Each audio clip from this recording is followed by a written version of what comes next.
ہارون صاحب آپ نے D G I S I کے معاملے کی بات کی، میں اسے تنازع تو نہیں یقین طور پہ کہیں گے، وہ ایک اختلاف ہے، حکومت کو کمزور کرنے میں کتنا وہ اس کا عمل دخل ہے؟ اختلاف تو ہے نا، دیکھیں اختلاف تو اس پہ بھی ہے، عثمان بزدار پہ بھی 2-2.5 سال سے وہ کہہ رہے ہیں کہ اتنا بڑا صوبہ یہ نہیں چلا سکتے، ان کی صلاحیت نہیں ہے۔ امریکہ کے معاملے میں بھی اسٹیبلشمنٹ میں نقطہ نظر تھوڑا سا مختلف ہے، اس میں بیشتر لوگ یہ سمجھتے ہیں امریکہ کو انگیج رکھنا چاہیے، اتنے سخت بیانات دینے کی ضرورت نہیں ہے، جو آپ نے اچیو کر لیا جی، لیکن اس طرح کے بیانات دینا کہ زنجیریں توڑ دی ہیں اور یہ ہے اور وہ ہے فلاں ہے، ہاں جی، اور ایبسولوٹلی ناٹ، مطلب اس کو نرم الفاظ میں کہا جا سکتا تھا، سیاست میں یہ احتیاطیں ملحوظ رکھنی پڑتی ہیں۔ اس میں بھی میرا خیال ہے، اس میں جتنے لوگوں سے پوچھتا ہوں اکثریت یہ کہتی ہے کہ یہ مسئلہ حل ہو جائے گا۔ اب بعض لوگ ایک عجیب بات کہتے ہیں، میری سمجھ سے وہ بالت ہے، کہتے ہیں تاریخوں کا مسئلہ ہے کہ یہ تاریخیں جو ہیں بعض لوگوں نے مشورہ دیا ہے خان صاحب کو یہ کہ تاریخیں مناسب نہیں ہیں، کچھ عرصے انتظار کر لیں۔ اچھا ٹھیک، تو یہی کہا جا سکتا ہے بھئی غیر سیاسی عناصر سے مشورہ نہ کریں، سیاسی عناصر جو پالیٹکس کے مکینکس کو سمجھتے ہیں۔ اب اس کے 2 پہلو ہیں، ایک پہلو تو یہ میں نے آپ سے عرض کیا تھا کہ آئینی اختیار تو وزیر اعظم کا ہے، یہ بات ویسے میری سمجھ میں نہیں آتی کہ چیف آف آرمی اسٹاف نے ان سے مشورہ نہ کیا اور ایسے ہی اعلان کر دیا، یہ تو اس طرح کی کوئی غیر ذمہ دارانہ حرکت کی توجہ سمجھ میں نہیں آتی، اس طرح کی غیر ذمہ دارانہ حرکت تو نہیں کر سکتے وہ۔ اچھا پھر یہ ہے کہ آپ 3 سال 3.5 سال کہتے رہے ہمیں سپورٹ کیا، پھر آپ نے ان کو امبیرسمنٹ میں کیوں ڈالا؟ مطلب اس کا اعلان کرنے کی اور وزراء کو اس پہ بیان بازی کرنے کی، چودھری فواد کو یہ کہنے کی کیا ضرورت ہے کہ یہ وزیر اعظم کا اختیار ہے؟ ایوریبڈی نوز وزیر اعظم کا اختیار، تو یہ بیٹھ کے آپس میں طے کریں نا۔ اس سے اسٹیبلشمنٹ کو نقصان پہنچا ہے، اس سے عمران خان کی حکومت کو نقصان پہنچا ہے، اس سے ان کی پوزیشن کمزور، ان کی امیدیں جو ہیں وہ ہری ہو گئیں اپنا پوزیشن کی۔ اب وہ یہ کوشش کر رہے ہیں، امریکہ کو بھی یہ میسیج دے رہے ہیں، دیکھیں نا وہ امریکی قونصل جنرل نے ایک تو خاموشی سے ملاقاتیں، اعلانیہ ملاقاتیں کس لیے کی؟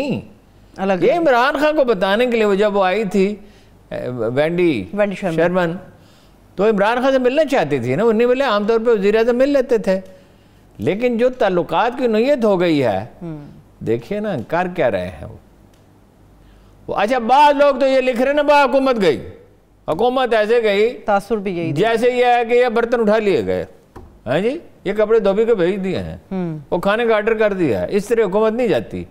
حکومت جب جاتی ہے کوئی متبادل منصوبہ بنتا ہے، کیسے نواز شریف ایکسیپٹیبل ہو سکتے ہیں؟ پہلی بات تو یہ ہے کہ نواز شریف کی بھارت نوازی کو یہ اسٹیبلشمنٹ کیسے قبول کرے گی اور یہ عوام کیسے قبول کریں گے، یہ بتا دیں، کوئی مجھے یہ بتا دے کہ وہ آئے حکومت کرے تو میرے جیسے لوگ جو ہے کروڑوں کی تعداد میں وہ مر جائیں گے کیا؟ زندہ نہیں ہوں گے؟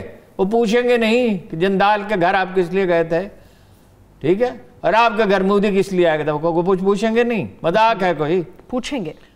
اچھا ایک لفظ نہیں کہتی مریم مودی کے خلاف، آزاد کشمیر مقبوضہ کشمیر میں 1 لاکھ گردنیں کاٹے گئیں، اربوں ڈالر کی جائیدادیں جلا دی گئی، باغات جلا دیے گئے، کھیت جلا دیے گئے، مارکیٹیں جلا دی گئیں، ہزاروں بچے بچیاں چھوٹی عمر کے کم سن بچے بچوں اس پہ اس کے منہ سے کوئی بات نکلتی ہے؟ یہ فیصلہ آباد کے جلسے میں عمران خان پہ جو چاہے شوق سے تنقید کرے، عمران خان کو فرشتہ تو نہیں ہے کہ اس پہ تنقید کرنے کو کوئی برا من ہے، مودی کے خلاف 1 لفظ بھی نہیں کہتے۔ اچھا ایک تو یہ ہے، ایک یہ آ گیا بلاول صاحب، ہماری حکومت بنے گی 4 صوبوں میں، وہ پنجابی کے محاورے لٹ پئی ہے، ہاں جی وہ کدھر سے بنیں گے؟ آپ کے ووٹ کہاں ہیں؟ اچھا اس کو یہ ایکسپلائٹ کریں۔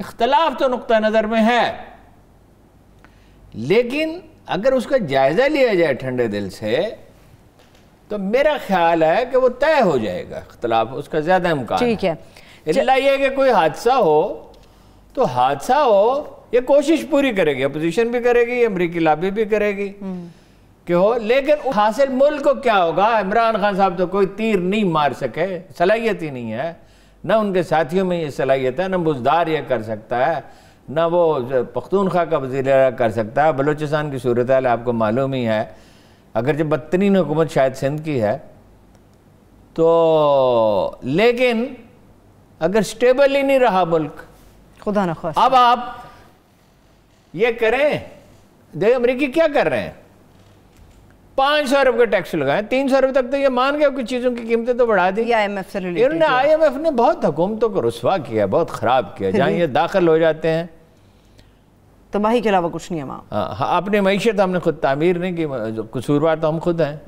اچھا, لیٹن امریکہ میں کتنے ملک انہوں نے برباد کر دیا, ارجنٹینا سمیت. اچھا, اب وہ گرے لسٹ سے ہمیں نکال نہیں رہے, پریشر, ٹھیک ہے, ایکسپلائٹ کر, بلیک میلنگ کر رہے ہیں نا. انہوں نے کہا جی طالبان سے مذاکرات کرائیں, مذاکرات کرا دیے. ہمیں سیف ایگزٹ کا بندوبست کریں, ابرو مندانہ واپسی کا, اس کا بندوبست کیا. جو بھی پاکستان سے ہو سکا اس میں کنٹریبیوٹ کر سکا اس نے.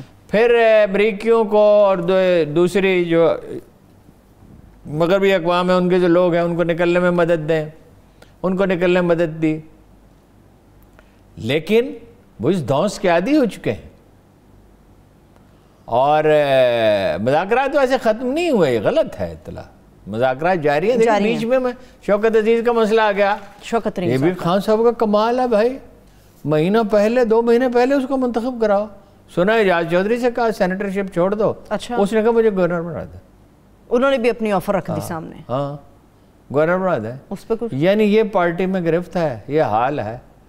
اور پورے وقت پہ تو ہارون صاحب فیصلے کیے جاتے ہیں اور تاثر آخری وقت ہو جائے گا سب کچھ. گیس میں یہی ہوا نا جی, اتنی مہنگی گیس, $3.5 کی گیس ایران سے نہیں لے سکے. پھر اگر ڈیفائنس کرنا تھا تو اس وقت کرتے نا, اب $25 کی ہے. لیکن ہارون صاحب وہی بات ہے, سارا جو میلہ رچایا ہے اپوزیشن نے وہ صرف ایک مہنگائی کے نقطے کو لے کر ہے کہ عوام اب نکلے گی. مہنگائی تو جی میں نے آپ سے کل کہا تھا, میں اسے پھر دہراتا ہوں, کسی حد تک اچھی مینجمنٹ سے یہ کیا جا سکتا ہے. مثال کے طور پہ آپ جمعہ اتوار بازار کے بجائے 7 دن بازار لگانے کی اجازت دیں, شہروں کے باہر میدان مختص کریں. وہ ایکسپرٹ زیادہ بہتر فیصلہ کر سکتے ہیں. اور یونین کونسل میں یوٹیلیٹی اسٹورز کھولیں, اس میں پرائیویٹ پارٹنرشپ کریں, صرف سرکاری ملازم نہیں کر سکتے. یہ اصول ہے, یہ اللہ کے رسول نے کہا ہے, دکانداری حکومت کا کام نہیں ہے. جو اللہ کے رسول نے کہہ دیا اس کے خلاف جب آپ کرتے ہیں, مغرب نے اس کو سمجھ لیا نا, مغرب نے اس بات کو سمجھ لیا نا کہ دکانداری حکومت کا کام نہیں ہے. اور بھیانک نتائج ہیں. اور تاریخی تجربہ یہ ہے, جہاں کہیں سوشلزم ہے, تعلیم تو انہوں نے 100% کر دی, مزدوروں کے حقوق تو انہوں نے دے دیے, ان کی جابز تو انشور کر دی, رہائش کا بھی بندوبست کر دیا. انسینٹیو نہیں رہا نا. چین میں کب ترقی شروع ہوئی؟ جب انسینٹیو دیا. جب ڈنگ ساؤ پینگ نے کہا کہ بلی سفید ہے یا کالی, اس سے غرض نہیں ہے, دیکھنا ہے کہ چوہے پکڑتے ہو کہ نہیں پکڑتے. جو انہوں نے انویسٹمنٹ کے لیے کلائمیٹ ٹھیک کی. اچھا, بہرحال وہ امریکی بلیک میل کرنے پہ تلے ہوئے ہیں, کچھ نہیں کہا جا سکتا. اس کا نتیجہ کیا ہوگا؟ ایک صورت یہ ہے, آپ نوٹ چھاپ لیں, آپ ان کی شرائط مان لیں, آپ ان سے قرضے لے لیں, اور 2-3 سال کے بعد پھر جا کے کشکول لے کے کھڑے ہوں. $6 بلین اونلی, جس میں سے $2 بلین انہوں نے دیے, $4 بلین کے لیے مذاکرات ہو رہے ہیں. اور شرائط خدا کے بندو, یہ پرائیویٹائزیشن کرو, اس میں ہر سال $2-3 بلین جاتے ہیں. اگر یہ تم بچا لو, تمہیں بھیک مانگنے کی تو نہ پڑے. آپ سرکار اصلاحات کریں, اگر سول سروس میں بتدریج 3 سال آپ کو ملے تھے تو آج آپ اتنے محتاج نہ ہوتے. سرکاری اخراجات میں جہاں کہیں بچت ممکن ہے, وہ اتنے بڑے فگرز ہیں. افسوس کہ میرے پاس وقت نہیں ہے کہ میں اس ساری اسٹڈی کرتا. کتنے 8-9 ارب روپے صرف پنجاب میں کاروں کے پٹرول پہ خرچ ہو جاتے ہیں. بھائی یہ کمال ہے, ایک سیکٹری کے پاس 2-2, 3-3 کاریں, ایک وزیر کے پاس 3-4 کاریں. پھر 36 کاروں کی منظوری کے حوالے سے بات چل رہی ہے. ہارون صاحب, آپ خزانے کی بات کر رہے ہیں, آپ نے کل ریلوے سے متعلق کچھ انکشافات کرنے تھے.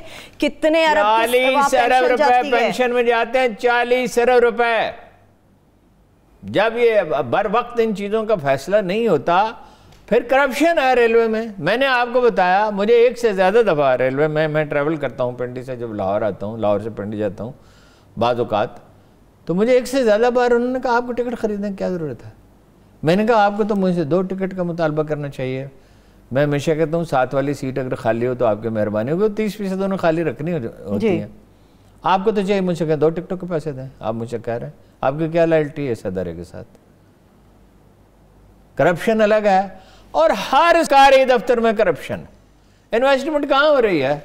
یہ جو 5,000 ارب روپے آیا اس سال باہر سے، 5,000 ارب روپے انویسٹمنٹ نہیں آتی، 32 بلین ڈالر ہے، وہ سارے اس میں خرچ بھی کیے لوگوں نے، کھانا کھایا، لباس خریدا، بچوں کی فیسیں دی، بجلی اور گیس کے بل دیے، لیکن اس میں بہت سی بچے جو ہے وہ پراپرٹی میں گئے نا۔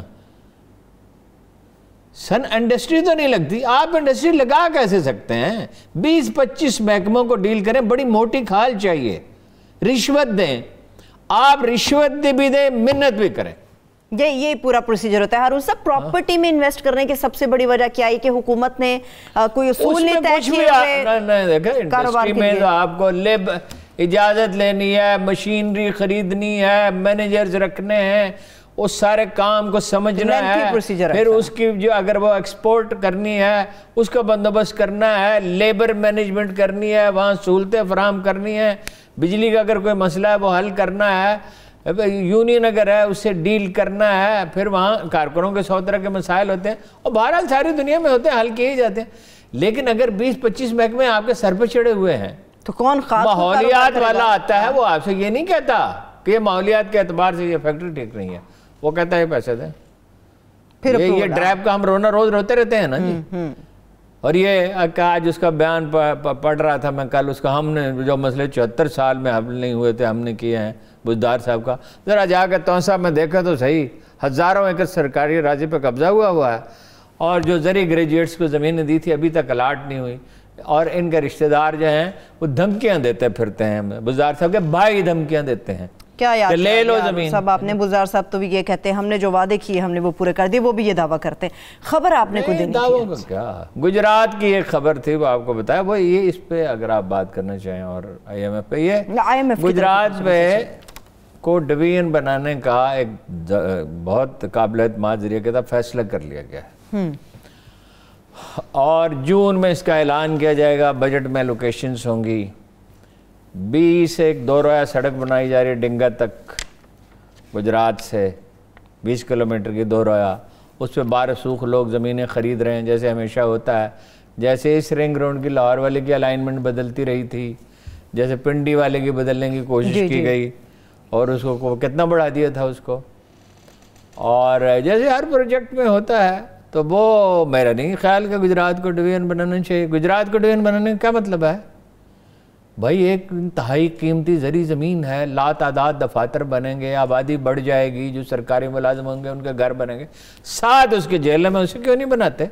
کھاریاں سے تو سطح مرتفع شروع ہو جاتی ہے نا، تو وہ تو زمین جو ہے وہ بہت کم کاشت کے قابل ہے، اور پھر وہ یہ گجرات تو لاہور سے گجران والے سے بہت دور نہیں ہے، لیکن جہلم تو پنڈی سے بہت دور ہے، 110 کلومیٹر ہے، اور وہاں بنائیں، وہاں پانی کا مسئلہ بھی نہیں ہے، اب نہر بھی کھد رہی ہے، اور زیر زمین پانی بھی ہے، اور وہاں بنائیں، یہاں بارسوخ لوگ زمینیں خرید رہے ہیں، اور وہ 1,000 روپے کے لاکھ روپے بنائیں گے،